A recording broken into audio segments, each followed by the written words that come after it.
پکی سڑک کے کنارے پروفیسر سہیل نے گاڑی پارک کر دی اور ہم سائیں جی کے ڈیرے کی طرف پیدل چلنے لگے۔ یہ ڈیرا پکی سڑک سے قریباً 1.25 میل دور تھا۔ راستے میں ایک نہر، کئی کھیت، کیکر کے درختوں کے جھنڈ، پرانے بے آباد بھٹے، مٹی کے ٹیلے اور جھاڑیاں آئیں۔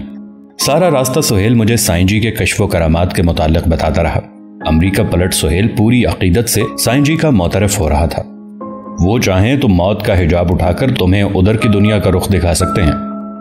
میں اپنی پریشانیوں کا حل چاہتا ہوں، میں نے تڑپ کر کہا۔ تمہاری پریشانی کا حل کتابوں سے حاصل نہیں ہو سکتا۔ میں بھی سمجھتا تھا کہ مجھے کتابوں سے کوئی راستہ مل سکتا ہے، لیکن جب تک میں سائیں جی کے ڈیرے پر نہیں پہنچا میری پریشانیوں کا حل نہیں ملا۔ تو کیا اب آپ اینزائٹی سے آزاد ہو چکے ہیں سر؟ نہیں۔ تو پھر حاصل؟ انسان کو دنیا میں ایک سب سے بڑی پریشانی ہوتی ہے قیوم۔ وہ پائیدار ہونا چاہتا ہے اور موت کے ہوتے ہوئے وہ کبھی مستقل نہیں ہو سکتا۔ انسان کی ہر پریشانی کا تجزیہ کرو، اصل میں پریشانی موت سے پیدا ہوتی ہے۔ آرزو کی موت، راحت و خوشی کی مرگ۔ دیکھو تو آدمی ہر وقت مرتا رہتا ہے۔ بدن کی موت تو آخری فل سٹاپ ہے۔ موت کی جھلکیاں، چھوٹی موٹی ملاقات تو روز ہوتی ہے موت سے۔ مجھے اب فلسفہ نہیں چاہیے پروفیسر سہیل۔ میرا خیال ہے زیادہ سوچنے نے میری زندگی میں بارود بھر دیا ہے۔ سائیں جی سے ملو گے تو پتہ چلے گا موت کچھ نہیں ہے۔ وہ پردہ اٹھا کر دکھا دیں گے کہ کیسے انسان اس جسم کو چھوڑنے کے بعد پھر ابدی زندگی پا لیتا ہے۔ جنت وہ جگہ ہے جہاں خوشیوں کو موت نہیں، آرزوؤں کی مرگ نہیں۔ موت نہ ہوتی، موت کا شعور نہ ہوتا تو آدمی کبھی غم سے آشنا نہ ہوتا، دیوانہ نہ ہوتا۔ وہ مجھے ابا کی روح سے ملا دیں گے۔ بڑی کرنی والے سائیں جی ہیں، تم میں ہمت ہوگی تو ضرور ملا دیں گے۔ آپ نے تجربہ کیا ہے کسی روح سے ملنے کا سر؟ مجھے یقین ہے کہ انسان موت کے بعد زندہ رہتا ہے۔ مجھے کسی ثبوت کی ضرورت نہیں ہے۔ میں روحوں سے مل کر کیا کروں گا؟ وہ پتہ نہیں کیوں مجھ سے نظریں چرانے لگا۔ ڈیرے پر مکمل خاموشی تھی۔ کھلا احاطہ تھا جس میں ایک طرف چھوٹی سی کچی مسجد تھی۔ مسجد کے احاطے میں چٹائیوں پر 2 سفید ریش بزرگ بیٹھے کھجور کی گٹھلیاں ہاتھوں میں لیے ذکر میں مشغول تھے۔ ایک ہرا جھنڈا سائیں جی کے کوٹھے پر لہرا رہا تھا۔ سارے میں گرمیوں کی دوپہر چھائی ہوئی تھی۔ ڈیرے پر کوئی درخت نہ تھا، پھر بھی کہیں سے کوئل کی آواز گرد آلود آسمان کو چیر کر پہنچ رہی تھی۔ سائیں جی کے کچے کوٹھے میں ٹھنڈک اور شانتی تھی۔ وہ کھجوری صف پر کوہنی کے بل نیم دراز تھے اور ان کا ایک مرید کھجوری پنکھے سے انہیں جھل دے رہا تھا۔ کمرے میں اندھیرا ہونے کی وجہ سے چند لمحے تک کچھ نظر نہ آیا۔ سائیں جی کا مشفق چہرہ اور لمبی سفید ریش بہت بعد میں نظر آئی۔ آؤ بیٹھو بیٹھو، آج تو بڑے بڑے لوگ آئے ہیں۔ سائیں جی آلتی پالتی مار کر بیٹھ گئے۔ ان کے جسم پر تہمت کے علاوہ اور کچھ نہیں تھا۔ چھاتی کے سفید بال سینے کو ڈھانپے چمک رہے تھے۔ جا بھائی ان کے لیے چائے لا۔ مرید نے پنکھا چھوڑا اور حق سائیں کہہ کر ڈیرے سے نکل گیا۔ پتہ نہیں چائے کہاں پکتی تھی، کیونکہ بظاہر نہ کہیں دھواں تھا نہ چولہا۔ مجھے لگا جیسے ڈیرے پر ہمزاد پکی پکائی چیزیں اتارتے ہوں۔ آرام سے کھلے ہو کر بیٹھیں، سائیں جی نے مجھے کہا اور پھر کتنی ہی دیر اللہ اللہ کرتے رہے۔ گجراتی پیالوں میں گرم گرم چائے آ گئی۔ کچھ عرصہ بعد تندوری روٹیاں، مکھن اور مچھلی کا تشت لے کر ایک اور مرید حاضر ہو گیا۔ لنگر کریں، لنگر میں برکت ہوتی ہے۔ ہم مؤدب انداز میں کھانا کھانے لگے۔ میں خاموش تھا، لیکن ڈاکٹر سہیل سلوک کی مختلف منزلوں پر سائیں جی سے تبادلہ خیال کر رہا تھا۔ گفتگو میں خاص ٹیکنیکل توجیہات کی وجہ سے بات میری سمجھ سے بالا تر تھی۔ اچھا، تو آپ کے دوست دعوت الارواح کی مجالس میں شرکت کرنا چاہتے ہیں؟ جی، میں اپنے باپ کی روح سے ملنا چاہتا ہوں۔ بیٹا، اگر یہ فقط تجسس کے لیے ہے تو باز رہو۔ اگر باطنی فتح کی خاطر مطلوبہ روح کی رویت چاہتے ہو تو ہم راستہ بتا دیں گے۔ کیسے حضور، کیسے؟ سائیں جی، میں بہت بے قرار رہتا ہوں۔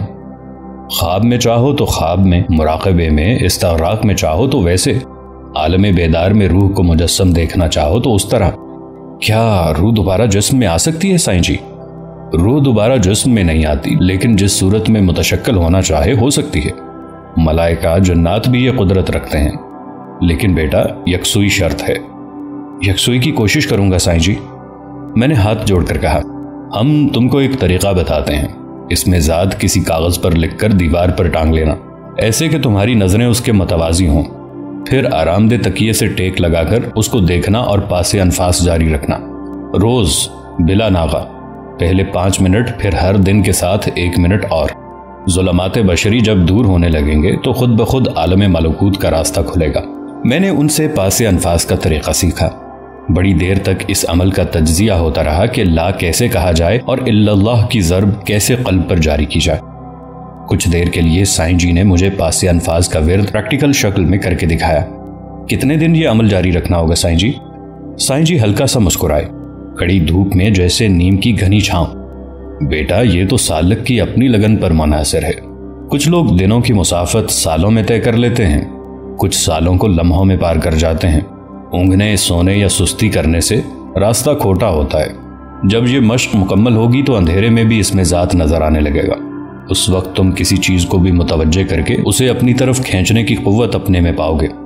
یکدم روشن کا زرد چہرہ میری نظروں میں گھوم گیا۔ جب یکسوئی کا مرحلہ طے ہو گیا تو پھر قوت ارادی کا عمل بتائیں گے۔ جب یکسوئی، تصور اور قوت ارادی مضبوط ہو گئے تو پھر لطیفہ خفی کا مقام کھلے گا۔ لطیفہ خفی کا مقام؟ میں نے لجاجت سے سوال کیا۔ دو ابروؤں کے درمیان لطیفہ خفی کا مقام ہے۔ جس طرح ناسوتی چیزوں کو دیکھنے کے لیے آنکھ کام دیتی ہے، جب باطنی آنکھ کھلے گی تو روح، ملائکہ اور دیگر باطنی اشیاء خود بخود نظر آنے لگیں گی۔ کیا میری باطنی آنکھ کھل سکے گی؟ ہاں بھائی، کیوں نہیں؟ بچہ جو کچھ دیکھتا ہے، سمجھتا ہے، ارد گرد کے لوگ بتاتے ہیں یہ گھوڑا ہے، یہ بلی ہے، ایسے ہی ہر آدمی اپنی باطنی آنکھ سے کچھ نہ کچھ کبھی نہ کبھی دیکھتا ہے، لیکن سمجھ نہیں سکتا۔ رہنمائی شرط ہے۔ جب یہ مرحلے طے ہو جائیں گے تو ہم تم کو ایسا ورد بتا دیں گے جس سے روح عالم شکل میں آ کر تم سے خود ملے گی۔ ان کی زیارت کے وقت اگر فیض چاہو گے تو کئی منزلیں طے ہو جائیں گی۔ دنیاوی رہنمائی کی آرزو رکھو گے تو وہاں اعانت کریں گے، لیکن بہتر یہی ہے روحانی فیض حاصل کرو۔ میں نے خوفزدہ ہو کر سہیل کی طرف دیکھا۔ یہ تو بہت لمبا کام ہے سر، کان جانے یکسوئی نصیب نہ ہو، قوت ارادی مضبوط ہو سکے نہ ہو سکے۔ سائیں جی کوئی چھوٹا راستہ نہیں ہے، کوئی شارٹ کٹ ہے؟ خدا کے لیے بتائیے۔ بزدل ہو؟ جی کوئی خاص نہیں، شاید ہوں بھی۔ اندھیرے سے تو ڈر نہیں آتا؟ نہیں جی۔ شیطانی آوازوں سے تو نہیں گھبراتے؟ پروفیسر سہیل نے میری طرف نظر ڈالی جیسے وہ مجھے روکنا چاہتا تھا۔ جی نہیں۔ تو میرے ساتھ آؤ۔ ہم دونوں اٹھ کر سائیں جی کے پیچھے پیچھے چلے۔ وہ ہمیں ڈیرے سے کوئی 2 فرلانگ دور لے گئے۔ یہاں مٹی کے اونچے اونچے تودے اور بقائن کی جھاڑیاں اگی تھی۔ انہی ٹیلوں کے اوٹ میں ایک پکی قبر بنی تھی۔ جب ہم قبر کے قریب پہنچے تو نظر آیا کہ قبر کے اندر جانے والی سیڑھیاں صاف نظر آتی ہیں۔ جس وقت سائیں جی قبر میں داخل ہوئے اس لمحے پروفیسر سہیل نے خوف سے میری جانب دیکھا اور میرا ہاتھ پکڑ لیا، لیکن میں دور تک فیصلہ کر چکا تھا، اس لیے آہستہ آہستہ سائیں جی کے پیچھے پیچھے اترنے لگا۔ 8-7 سیڑھیاں اتر کر ہم قبر کے اندر پہنچے تو گھپ اندھیرا تھا۔ نم مٹی کی خوشبو آ رہی تھی اور باہر کی نسبت اندر ٹھنڈک تھی۔ سائیں جی نے اندر جا کر ماچس جلائی۔ اندھی کھوہ میں لپائی بڑی نفاست سے کی ہوئی تھی اور ایک طاقچے میں قرآن کریم ریشمی کپڑے میں ملفوف دھرا تھا۔ سائیں جی نے موم بتی روشن کر کے طاقچے میں رکھ دی، کیونکہ قبر کے اندر کھڑے ہونے کی جگہ نہ تھی، اس لیے ہم کمریں جھکا کر استادہ تھے۔ بیٹھ جاؤ۔ ہم دونوں لپے ہوئے فرش پر سائیں جی کے پاس بیٹھ گئے۔ یہ ہماری قبر ہے، یہاں ہر رات ہم قرآن کریم کی تلاوت کرنے کے لیے آتے ہیں اور اپنے پیر و مرشد کی خدمت میں حاضری دیتے ہیں۔ آپ کے پیر و مرشد بھی یہاں آتے ہیں؟ میں نے حیران ہو کر پوچھا۔ ان کے وصال کو 40 سال ہو گئے ہیں، لیکن یہاں وہ باقاعدگی کے ساتھ ہمیں ہدایت دینے آتے ہیں۔ سائیں جی آپ کو یہاں ڈر نہیں لگتا؟ پروفیسر سہیل نے سوال کیا۔ جس بشر کے ساتھ ظلمات بشری ہو اسے ڈر لگتا ہے، جو اس جہالت سے نکل جاتا ہے وہ نور ہدایت سے منور رہتا ہے۔ خوف اور بزدلی اسے چھو نہیں سکتی۔ قبر کی چھت سے نامعلوم سی مٹی چھن چھن کر گر رہی تھی۔ برخوردار، اگر تم کو اپنے والد کی روح سے ملنا ہو تو یہاں مل سکتے ہو۔ جانے دو یار، آہستہ سے سہیل نے کہا۔ ہاں میں تیار ہوں۔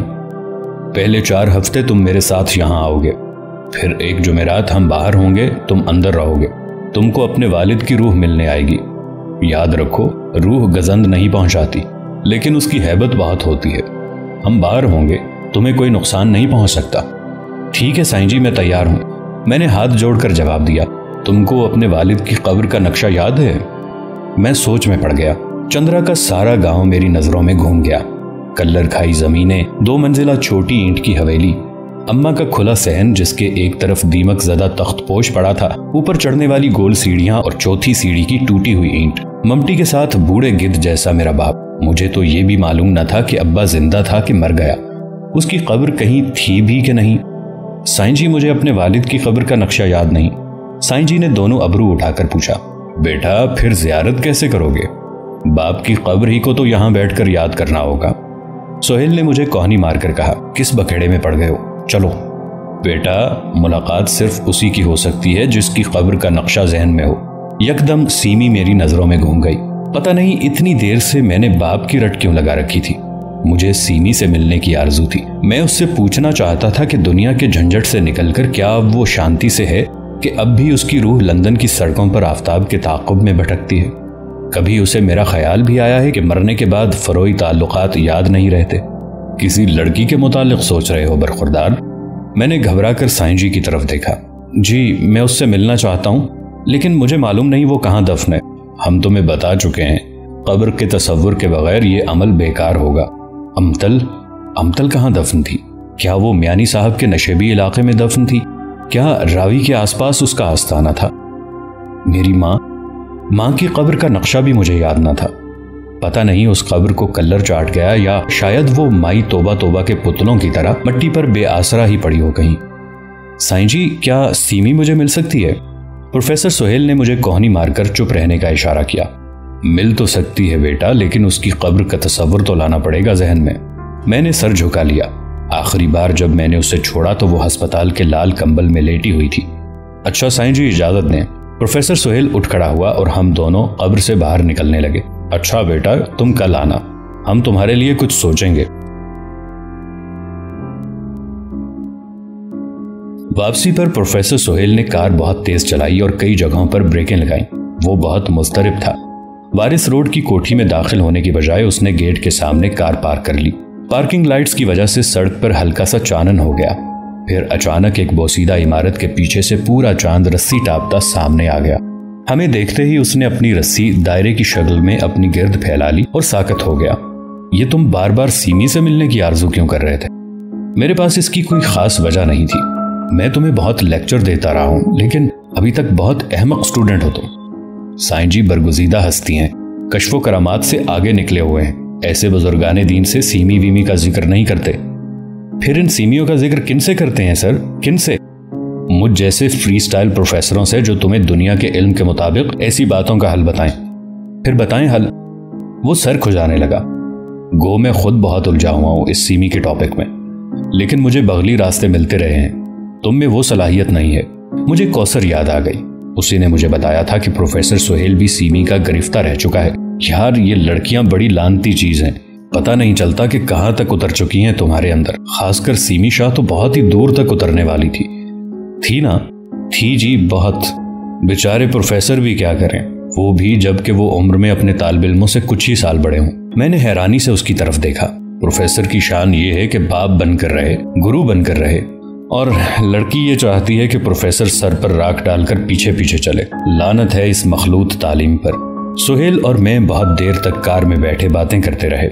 अमेरिका से वापसी पर वो मेरा प्रोफेसर नहीं रहा था, बल्कि दोस्त बन गया था। एक तरह से दोस्त तो वो शुरू दिन से था, लेकिन अब वो मरातिब का लिहाज भी जाता रहा था।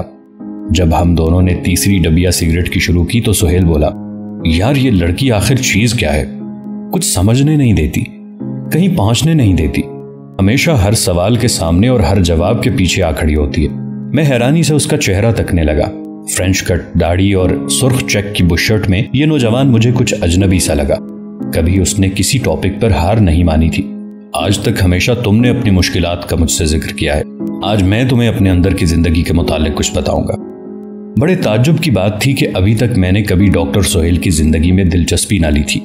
वो मेरे लिए फकत इल्म का बायोनिक मैन था, बगैर जज्बात के इल्म उगलने वाला।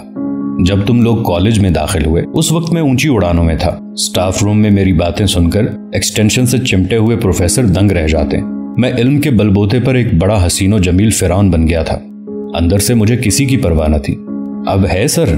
हाँ है, अपनी थ्योरी की। याद है ना रिज़्क़ हराम की थ्योरी? खुदा के लिए उसे दोबारा ना दोहराने लग पड़े। नहीं, इसकी चंदा जरूरत नहीं। मैं अपनी किताब छपने के लिए अमेरिका के एक पब्लिशर से बात कर आया हूँ। रिज़्क़ हराम की थ्योरी पर तुमसे बात होगी, लेकिन बज़ुबाने अंग्रेजी होगी। फिर सर जब हम दाखिल हुए तब चांद की आदत है कि जब कभी राजो नयाज की बातें हो रही हों वो किसी न किसी दरख्त की ओट से निकल आता है और किसी फाफे कुटनी की तरह सारी बातें चोरी चोरी सुनता रहता है। उस वक्त भी पूरा चांद वारिस रोड पर न जाने क्यों तुलू हो गया था और एक कोठी की तीसरी मंजिल से पूरा चांद निकला हुआ हमारी बातें सुने जा रहा था। ऐसी लड़की की तरह जो अपने बाप की मौजूदगी में अपने मंगेतर की रंगीन स्लाइड्स नहीं देख सकती और आधा दरवाजा खोलकर अंधेरे में अपने चंद्रमा को दीवार की सतह से चिमटा देखती है। इतने सारे इल्म के बावजूद इतनी बेइतनाई दिखाने पर भी वो सीमी शाह मेरे दिल में घुसती चली गई। मेरे दिल में अगर इल्म का तकब्बुर इतना ना होता तो शायद मैं उसे ले उड़ता, लेकिन इल्म खुद एक हिजाब है। मेरा ख्याल था कि वो मेरे सामने जानो टेक देगी, लेकिन अभी मैं अपने इल्म को आग नहीं लगा सका था कि आफताब दरमियान में कूद आया। उसके पास वो सब कुछ था जो कोई औरत पसंद करती है। था ना? था सर। मैं हक्का बक्का उसे देख रहा था। तुम सब हैरान थे कि सीमी शाह अचानक कॉलेज क्यों छोड़ गई और आफताब ने उससे शादी क्यों ना की। ये बात तुम्हारे लिए मुअम्मा थी, अब भी है। वजह मैं था। मैं बुरा आदमी नहीं हूं, डेविल नहीं हूं माय डियर स्टूडेंट, लेकिन इतने सारे इल्म के बावजूद मैं अपनी इमोशंस पर काबू ना पा सका। उन दिनों में इस कदर शदीद हसद का शिकार हो गया कि तुम उसका अंदाजा नहीं कर सकते। आफताब मुझसे बहुत मुतासिर था। मैं तालिब इल्मों को मुतासिर किए बगैर अपनी नौकरी को हलाल नहीं समझता। मुझे याद है सर, वो सारा वक्त आपकी माला जपता था जैसे तुम मुझसे मुतासिर हो। सोहेल ने धुआं छोड़कर कहा, लेकिन तुम दोनों मुझसे नहीं मेरे इल्म से मुतासिर थे। बस 2 शामें आफताब ने मेरे साथ होटल में गुजारी और फिर उसे सीमी से मोहब्बत तो रही होगी, लेकिन वो सीमी से शादी पर रजामंद ना रहा। मैंने उसे बददिल कर दिया सीमी से। आप वजह थे। मुझे वो सारी बातें याद आ रही थीं जो शादी के दिन आफताब ने मुझसे तालाब किनारे की थी। वो सारी गुफ्तगू प्रोफेसर सोहेल से की थी। हाँ, मैं ही वजह बना। सीमी मेरी तरफ शुरू में माइल थी, लेकिन आफताब को मैंने यकीन दिला दिया कि वो किसी एक मर्द के साथ खुश नहीं रह सकेगी। सीमी में मोहब्बत तो थी, वफा नहीं थी। ये आपने क्या किया?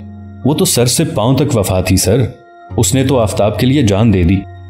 सोहेल ने बालों में हाथ फेर कर कहा, हाँ, ये मैंने क्या किया क़य्यूम। बहुत देर में इस गिल्ट में मुब्तला रहा हूं, लेकिन अब नहीं। बहुत से रास्ते खुले हैं मुझ पर इस एहसास जुर्म का दरवाजा खुलने की वजह से। बहुत कुछ अता किया है मुझे इस गिल्ट ने। अब मैं इल्म का ताक़ुब हिल्म और इनकिसारी से करता हूं। पहले मैं इसे तलवार की तरह इस्तेमाल करता था। मैं खाते पीते घराने का फर्द था। मुझे तबक़ाती एहसास कमतरी न था। चेहरा मोहरा भी काबिल कबूल था, इसलिए ये एहसास कमतरी पैदा ना हो सका। शुक्र है जवानी में गिल्ट का जहर रगों में उतर गया, वरना अपने अहद का पूरा शैतान होता। मुझे भी इस गिल्ट ने बड़ी मार दी है। हम दोनों चुप हो गए, बहुत देर चुप रहे। पता नहीं आफताब का क्या हाल है, वो कहाँ पहुंचा है। अगर कभी वो तुम्हें मिल जाए तो मुझे अमेरिका खत जरूर लिखना। मैं चाहता हूं कि वो बहुत खुश रहे। इतने इल्म की वजह से हम तो खुश नहीं रह सके। कब जा रहे हैं आप वापस?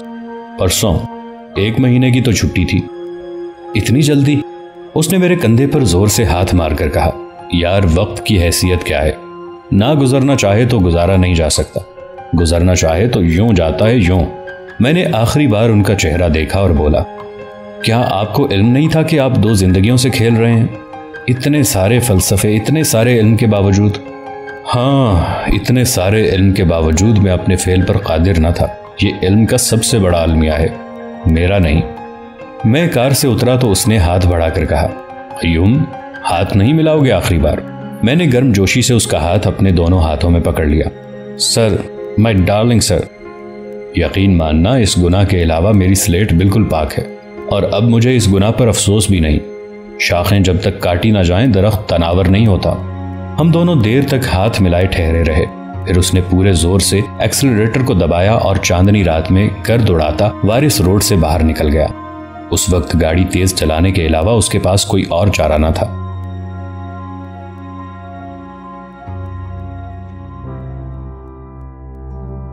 जिस वक्त मैं रोशन की फूफी के घर से निकला, रोशन मेरे पीछे पीछे आ रही थी। फिर जी, तुम फिक्र न करो, मैं खुद इफ्तिखार को लेने एयरपोर्ट जाऊंगा। अच्छा जी। मैं कई दिनों बाद रोशन से मिलने फूफे के घर गया था। वो मेरे पीछे पीछे चली आ रही थी और मैं पीछे देखे बगैर एंगल आयरन के सफेद फाटक की तरफ बढ़ रहा था। मैं सोचती थी जी कि मैं भी चलती एयरपोर्ट, आप इफ्तिखार को कैसे पहचान सकेंगे? यकदम मुझे ख्याल आया कि वाकई मैं इफ्तिखार को कैसे पहचान सकूंगा। अच्छा, 11:15 बजे फ्लाइट आती है, मैं तुम्हें आकर ले जाऊंगा। आप तकलीफ ना करें, मैं फूफी जान की कार में वहां पहुंच जाऊंगी वक्त पर। इफ्तिखार अपने घर वालों को इत्तला दिए बगैर 15 दिन की छुट्टी पर आ रहा था। خطوں میں اتنی بات طے پا گئی تھی کہ وہ اچانک آئے گا اور کراچی سے ہمیں ٹیکسی دے کر مطالعہ کر دے گا۔ اس کے بعد کچھ قانونی کام تھے، یعنی افتخار کا روشن کے ساتھ نکاح اور میرا روشن کو طلاق دینا۔ یہ سارے کام نمٹانے کے بعد افتخار کو اپنے گھر موچی دروازے چلے جانا تھا۔ مجھے اپنے گھر ساندہ کلا میں اور افتخار کی روانگی تک روشن کو وہیں پھوپھی کے گھر ٹھہرنا تھا۔ ساری اسکیم میں گلبرگی پھوپھی شامل تھی، لیکن بار بار اس کا تقاضا ہوتا کہ کہیں بات نکل نہ جائے۔ وہ روشن کی مدد کرنے کو تیار تھی، بلکہ مغربی فلمیں دیکھ دیکھ کر اسے حالات میں بڑا مزہ اور ایکسائٹمنٹ کا موقع مل رہا تھا، لیکن وہ موچی دروازے والے رشتہ داروں سے ڈرتی بھی تھی، اس لیے تمام معاملے کو چوری چھپے نمٹانے کے در پہ تھی۔ جس وقت میں افتخار کو لینے ایئرپورٹ پہنچا، کراچی جانے والی سواریاں انکوائری سے لے کر اندر جانے والے چھوٹے دروازے تک بھری پڑی تھی۔ گوٹے کے ہار پہنے ہوئے پردیسی اور ان کی برقع پوش رشتہ دار عورتیں، کراچی سے آنے والی سواریوں کو خوش آمدید کہنے والے اور ساتھ لے جانے والے لوگ، گرمی کے باوجود سمر سوٹ پہنے ہوئے بزنس مین، فیشنیبل لڑکیاں اور وینٹی باکس اٹھائے ہوئے عورتیں، بیوروکریٹ اور ان کے سمسونائٹ کے بیگ، شلوار قمیض کے عوامی لباس میں نوجوانوں کا سر پھرا ایک طبقہ، یونیفارم میں ٹاکی پھیرنے والی عورتیں، سیکیورٹی کے افسر، سفید وردیوں والے پائلٹ، ہری شلوار، آتشی گلابی قمیص اور پرنٹ کے دوپٹوں میں اتراتی ہوئی ایئر ہوسٹس، ایئرپورٹ دیکھنے کا شوق رکھنے والے بچے، نمائشی جسم دکھانے والی دبلی پتلی لڑکیاں، سب جگہ لوگ ہی لوگ تھے۔ ایئر ہوسٹس لڑکیاں ان شہروں کے متعلق سوچتی نظر آتی تھیں جہاں سے وہ ابھی آئی تھیں اور جہاں کے لیے انہیں روانہ ہونا تھا۔ بیوروکریٹ حسب عادت بار بار گھڑی دیکھ کر سامان کے ٹیگز کے متعلق سوچ رہے تھے۔ فائلیں، گھریلو الجھنیں، سفر کا شیڈیول ان کے ذہن اور چہرے پر سوار تھا۔ پائلٹ سفید موروں کی طرح اتراہٹ سے چل رہے تھے۔ انہیں اپنی اہمیت کا احساس تھا کہ ان کے بغیر کوئی جہاز کہیں جانے کا اہل نہیں۔ عورتوں کو گرمی لگ رہی تھی، میک اپ کی تہ تلے، برقعوں کے اندر، بیلٹ والی شلواروں میں، پیڈ والی باڈسوں کے اندر۔ مردوں کو 3 پیس سوٹوں کی وجہ سے گرمی لگ رہی تھی۔ پھنسی ہوئی ٹائی اور لاسٹک والے انڈرویئر کی وجہ سے کوٹ کی بغلوں کے نیچے اور کلائی پر بندھی ہوئی سٹین لیس سٹیل کی گھڑی تلے پسینہ آ رہا تھا۔ سب جگہ لوگ تھے، ہر انسان کے ساتھ کچھ وقتی، کچھ طبقاتی، کچھ اس عمر کے حساب سے جکڑنے والے مسائل تھے۔ کوئی آدمی آزاد نہ تھا۔ انہی میں ایک روشن بھی تھی۔ جس جنگلے کے پار مسافروں کے سوائے اور کوئی نہیں جاتا، وہاں روشن جنگلے پر ہاتھ رکھے کھڑی تھی۔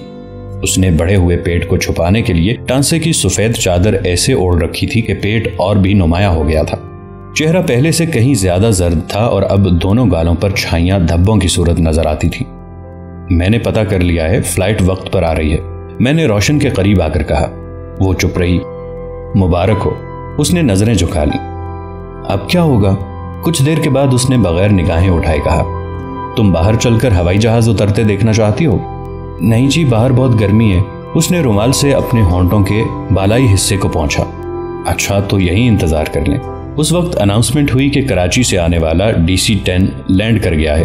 ہم دونوں عمارت سے باہر نکلنے لگے۔ اب کیا ہوگا جی؟ اس نے میری طرف دیکھے بغیر کہا۔ میں نے سگریٹ سلگایا، لمبا کش لیا اور کہا، تمہارا نکاح ہوگا اور کیا ہوگا؟ ہاں جی، وہ تو ٹھیک ہے، پر ہم دونوں آہستہ آہستہ بیرونی راستے کی طرف چلنے لگے۔ وہ بار بار چہرہ پہنچ رہی تھی۔ آپ کئی دن سے آئے نہیں؟ روشن نے سوال کیا۔ صبح میں ریڈیو اسٹیشن چلا جاتا ہوں اور شام کو۔ میں چپ ہو گیا۔ اور شام کو سائیں جی کی طرف۔ میں نے روشن کو یہ بتانا مناسب نہ سمجھا کہ میں ہر روز باقاعدگی کے ساتھ سائیں جی کے پاس جاتا ہوں۔ پھر سائیں جی مجھے ساتھ لے کر ٹیلوں کی اوٹ میں چلے جاتے ہیں۔ وہاں سائیں جی کی قبر میں بیٹھ کر ہم دونوں گھنٹہ بھر پاس انفاس کرتے رہتے ہیں۔ پھر عشاء کی نماز کے بعد سائیں جی قبر میں بیٹھ کر تلاوت شروع کر دیتے ہیں۔ اس وقت میں ان کے پاس نہیں ہوتا، لیکن قبر کے دہانے پر بیٹھا رہتا ہوں۔ مجھے آخری سیڑھی پر بیٹھ کر خالی ذہن ہونے کی پریکٹس کرنا پڑتی تھی۔ تہجد کے وقت تک مجھے جنگل کی طرف سے لاکھوں آوازیں آتی ہیں۔ پھر فجر کے بعد اتنی خاموشی ہونے لگتی ہے کہ اپنے دل کی دھڑکن بھی گھڑی کی ٹک ٹک جیسی سنائی دیتی ہے۔ سارے مسام کھڑے رہتے ہیں۔ نتھنوں میں کئی قسم کی خوشبوئیں آتی ہیں اور لگتا ہے کہ عین گدی کے پیچھے کوئی آہستہ آہستہ اپنے پر پھڑپھڑا رہا ہے۔ میں نے ان پروں کا ذکر سائیں جی سے کیا تو وہ بولے، دیکھو بیٹا، پیچھے مڑ کر نہ دیکھنا ورنہ دیوانے ہو جاؤ گے۔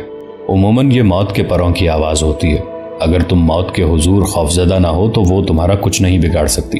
لیکن سائیں جی پروں کی آواز مجھے ذکر کرنے نہیں دیتی۔ تم کو معلوم نہیں، اس وقت فرشتے آسمانوں سے اترتے ہیں۔ کچھ فرشتوں کو رزق تقسیم کرنا ہوتا ہے، کچھ فرشتے خوشیاں بانٹنے نکلتے ہیں، کچھ اسرار و رموز سکھانے آتے ہیں۔ नस्ल इंसानी को हिकमत इलाही से शनासा करने के लिए भी कई यहाँ आते हैं। मौत का फरिश्ता अपनी सवारियों को ताकने के लिए निकलता है। तुमको मुड़कर नहीं देखना वरना खत्म हो जाओगे। अच्छा साईं जी। इन बातों का, मुलाकातों का जिक्र रोशन से बिल्कुल बेकार होता। वो मुझसे एक कदम पीछे चल रही थी।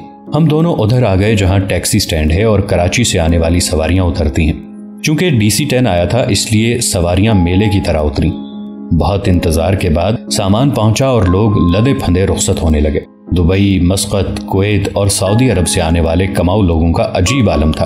उनके हाथ में रेडियो, टेप रिकॉर्डर, गले में कैमरे, जिस्म पर फिरंगी जैकेटें, बाजों से लटकती थर्मस और खूबसूरत कंबल, कलाई पर कई कई घड़ियां थीं। वो बाहर के मुल्कों में काम करने की वजह से खुद एतमादी का ढेर नजर आ रहे थे और उन्हें अपने रिश्तेदार खुशामदियों की तरह आगे बढ़ बढ़ कर सलाम कर रहे थे। बहुत बाद में इफ्तिखार आया। वो भी जद्दा पलट लोगों की तरह सामान से लदा हुआ था।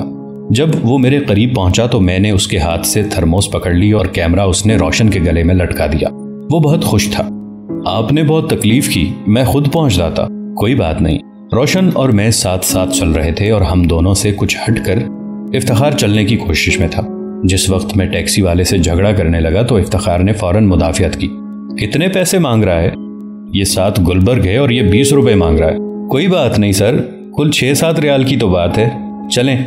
मैं शर्मिंदा हो गया। हम तीनों टैक्सी में बैठ गए। वो मेरे और रोशन के कानूनी रिश्ते को मद्देनजर रखकर आगे बैठा। सारे रास्ते एक बार भी उसने रोशन की तरफ नहीं देखा, बल्कि पीछे मुंह करके सिर्फ मुझसे बातें करता रहा। टेप रिकॉर्डर मैं अपने छोटे भाई के लिए लाया हूँ। उसने मुझे कई खत लिखे थे। ये देखें, बिल्कुल लेटेस्ट फैशन का है, स्टीरियो है। मैंने कहा कि एक बार ले जाना है, अच्छा ले जाना चाहिए। कीमत की मैंने परवाह नहीं की कभी। यहाँ थर्मोस की क्या कीमत है? मैंने अंदाजे से थर्मोस की कीमत बताई। मुझे तो 80 रियाल में मिली। ये देखिए, ऐसे पानी निकलता है। उसके कहने पर मैंने थर्मोस की मैकेनिकल टूंटी को दबाकर देखा। पहले मैं यूशिका कैमरा लाने लगा था, फिर ख्याल आया पोलोराइड ठीक है, फट तस्वीर खींचो, फट तैयार हो जाए। आप ऐसे ही रहें, मैं आपको दिखाता हूं अभी। उसने रोशन के गले से कैमरा उतारकर चलती गाड़ी में तस्वीर खींची। तस्वीर कैमरे से निकलते ही तैयार थी। आहिस्ता आहिस्ता उसके रंग गहरे होने लगे। फिर उसने वो तस्वीर मुझे पकड़ा दी। शादी के बाद रोशन के साथ ये मेरी पहली फोटो थी। तस्वीर में रोशन घबराई हुई नजर आती थी। कमाल है, मैंने हैरत से कहा। अभी तस्वीर खींची और फौरन कैमरे में ही डेवलप भी हो गई। अब तो जी जद्दे में सारे लोग इंस्टेंट कैमरा खरीदते हैं। यहाँ पर इसका नेगेटिव मिल जाएगा? मालूम करना पड़ेगा, शायद मिलता हो, शायद ना मिलता हो। मैंने लिजाजत से कहा। घर पहुंचकर हम दोनों सऊदी अरब की दौलत, बैरूनी ममालिक से उसके सियासी ताल्लुकात, पाकिस्तान की और जद्दा की कीमतों का मुआजना, मगरबी कल्चर का इस्लामी ममालिक में इंशराह और इस्लामी कदरों की बेहुरमती, इसराइल की वेस्ट बैंक के मामले में डिटाई और PLO की बातें देर तक करते रहे। फूफी जान जो खालिसतन गुलबर्गी खातून थी और चिट्टी अनपढ़ थी, महज अपनी दौलत की वजह से गुफ्तगू में शरीक रहीं। रोशन सारा वक्त खामोश थी। शाम की चाय के बाद मैंने इजाजत चाही तो सब चुप हो गए। फिर अब नौजवान पली पलाई फूफी ने सवाल किया। रोशन ने लहजा भर को निगाहें उठाकर मेरी जानिब देखा। अब तो मुझे फारूक साहब से बात करना पड़ेगी, फूफी बोली। तो अभी तक आपने उनसे बात नहीं की? इफ्तिखार ने खौफजदा होकर सवाल किया। नहीं, की तो है, लेकिन अब पूरी तरह अरेंजमेंट करनी पड़ेगी ना। अगर किसी ने मुझे एयरपोर्ट पर देख लिया है तो कयामत आ जाएगी, इफ्तिखार ने नाक में उंगली फेर कर कहा। नहीं, कल ही सब कुछ हो जाना चाहिए, फूफी ने अपने सोने के चूड़े पर हाथ रखकर जवाब दिया। क्यों कयूम? जैसे आप कहें। मैं कई दिनों से जानता था कि इफ्तिखार रोशन को ले जाने के लिए आ रहा है, लेकिन फिर भी मुझे महसूस हुआ कि यह सब कुछ बहुत आनन फानन हो रहा है। आप किसी वकील से मिलकर तलाक के कानूनी कागज तैयार करवा लें 1-2 दिन में। यकदम रोशन का चेहरा पहले से ज्यादा पीला हो गया और उसकी छाइयां नुमायां होकर चेहरे पर फैल गईं। देखिए ना कयूम साहब, ये बहुत बड़ा कदम उठा रही है रोशन। हमारे खानदान में पहले ऐसे कभी नहीं हुआ। अगर मोची दरवाजे ये खबर पहुंच गई तो कोहराम मच जाएगा। रोशन की मां तो जहर खा लेगी। इस वक्त मैं रोशन का जामिन हूं। मेरा ख्याल है कोई और सूरत मुमकिन नहीं। फिर भी भाई इफ्तिखार, बात ना निकले। उसने इफ्तिखार को मुखातिब करके कहा। देखिए, मैं तो आपके पास हूं। आप चाहे जंजीर पांव में डालकर मुझे बांध रखें, बाकी कयूम साहब मालिक हैं। ये अगर किसी से बात करना चाहें तो मैं इन्हें मजबूर नहीं कर सकता। आप इनकी तरफ से बेफिक्र रहें, पहली बार रोशन ने जवाब दिया। जब निकाह की तफसीलात तय पा गईं तो यकदम रोशन की फूफी बोली, लेकिन रोशन एक उलझन मेरी भी है। मैंने तुम्हारी दिलो जान से मदद की है। तुम तो जद्दा में आराम करोगी, ऐश करोगी, घर वालों से मुझे ही भुगतना पड़ेगा तुम्हारे बाद। रोशन का चेहरा लहजा ब लहजा फीका पड़ता जा रहा था। आप फरमाएं जी, आपकी क्या उलझन है? आपकी उलझन को भी हम खलास करेंगे, इफ्तिखार ने कहा। बस जिस वक्त निकाह हो जाए इफ्तिखार अपने घर चला जाए और रोशन कय्यूम के साथ चली जाए। किसी को इल्म ना हो कि निकाह मेरे घर में हुआ है। फूफी ने चेहरे को कागजी रुमाल से पोंछकर कहा। लेकिन कभी ना कभी तो ये भेद खुलेगा, इफ्तिखार बोला। हाँ, कभी ना कभी तो ठीक है, लेकिन जब तक रोशन पाकिस्तान में है ये बात नहीं खुलनी चाहिए। मैं कय्यूम साहब के साथ चली जाऊंगी, रोशन ने मरी हुई आवाज में कहा। क्यों कय्यूम साहब? ठीक है, बिल्कुल, खलास खलास, अब कल तक ये टॉपिक बंद, इफ्तिखार ने खुशदिली से कहा। साथ ही उसने अपनी कलाई से बंधी हुई 6 घड़ियों में से एक घड़ी उतारकर मेरी तरफ बढ़ाई। कय्यूम साहब, ये घड़ी बांध लें, डिजिटल घड़ी है सर, बिल्कुल न्यू डिजाइन की। मुझे घड़ी की जरूरत नहीं, ये देखिए ये बंधी हुई है। शुक्रिया। मैं कुछ देर उसके पास बैठकर जद्दा एयरपोर्ट की बातें सुनता रहा और फिर रुखसत हो गया।